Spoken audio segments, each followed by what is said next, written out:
AP రాష్ట్ర వ్యాప్తంగా సుమారు 13 లక్షల మంది ప్రభుత్వ ఉద్యోగులు, ఉపాధ్యాయులు సమస్యల పరిష్కారం కోసం ఏపీ ఎన్జీఓ అసోసియేషన్ నిరంతరం అలుపెరగని పోరాటం కొనసాగిస్తుంది. ఉద్యోగులు, పెన్షనర్ల ఆర్థిక ఇబ్బందులు రోజురోజుకి పెరుగుతున్న నేపథ్యంలో ప్రభుత్వం వెంటనే స్పందించాలని సంఘం డిమాండ్ చేస్తుంది. విశాఖపట్నంలోని ఏపీ ఎన్జీఓ హోంలో జరిగిన ముఖ్య సమావేశంలో సంఘం రాష్ట్ర అధ్యక్షుడు అలపత్తి విద్యాసాగర్ కీలక వ్యాఖ్యలు చేశారు. ఆయన మాట్లాడుతూ ప్రతి 5 ఏళ్లకు ఒకసారి అమలు చేయాల్సిన పీఆర్సీ ప్రక్రియలో తీవ్రమైన ఆలస్యం జరుగుతుందని విమర్శించారు. వెంటనే 12వ పీఆర్సీ కమిషన్ను నియమించి ఉద్యోగుల జీతభత్యాలపై స్పష్టత ఇవ్వాలని ప్రభుత్వాన్ని కోరారు. పీఆర్సీ అమలు ఆలస్యం అవడం వల్ల ఉద్యోగులు మాత్రమే కాదు, పెన్షనర్లు కూడా తీవ్ర ఇబ్బందులు ఎదుర్కొంటున్నారని తెలిపారు. పెరిగిన ధరలు, ద్రవ్యోల్బణం, నిత్యావసర సరుకుల ధరల పెరుగుదలతో సాధారణ ఉద్యోగుల జీవితం కష్టతరంగా మారిందని అన్నారు.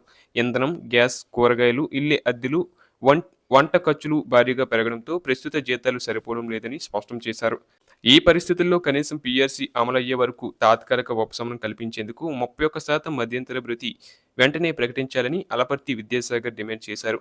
మధ్యంతర భృతి అమలు చేస్తే ఉద్యోగులపై ఉన్న ఆర్థిక భారం కొంతవరకు తగ్గుతుందని, ప్రస్తుత పరిస్థితుల్లో ఇది అత్యవసర నిర్ణయమని ఆయన అభిప్రాయపడ్డారు. ఇదే సమయంలో చాలా కాలంగా పెండింగ్లో ఉన్న డిఏలు విడుదల చేయాలని, రిటైర్మెంట్ బెనిఫిట్స్ తక్షణమే చెల్లించాలని, సరెండర్ లీవ్ బకాయిలు మరియు జీపీఎఫ్ మొత్తాలను ఆలస్యం చేయకుండా ఇవ్వాలని ఆయన ప్రభుత్వాన్ని కోరారు. ఈ అంశాల్లో జాప్యం కారణంగా ఉద్యోగులు, రిటైర్డ్ సిబ్బంది ఆర్థికంగా తీవ్ర ఇబ్బందులు ఎదుర్కొంటున్నారని తెలిపారు. అంతేకాకుండా ప్రభుత్వం ఈ సమస్యలను కేవలం పరిపాలనా అంశాలుగా కాకుండా మానవీయ దృక్పథంతో పరిశీలించి పరిష్కరించాలని సూచించారు. ఉద్యోగులు సంతృప్తిగా ఉంటేనే పరిపాలన సమర్థంగా సాగుతుందని, రాష్ట్ర అభివృద్ధికి కూడా అది దోహదపడుతుందని ఆయన పేర్కొన్నారు. ఉద్యోగ సంఘాలు స్పష్టంగా చెబుతున్నది ఏంటంటే ప్రస్తుతం అవసరం ఉన్నది తక్షణ ఉపశమనం. అందుకే 31% మధ్యంతర భృతి ప్రకటించడం ద్వారా ఉద్యోగులకు కొంత ఊరట కల్పించాలని వారు కోరుచున్నారు.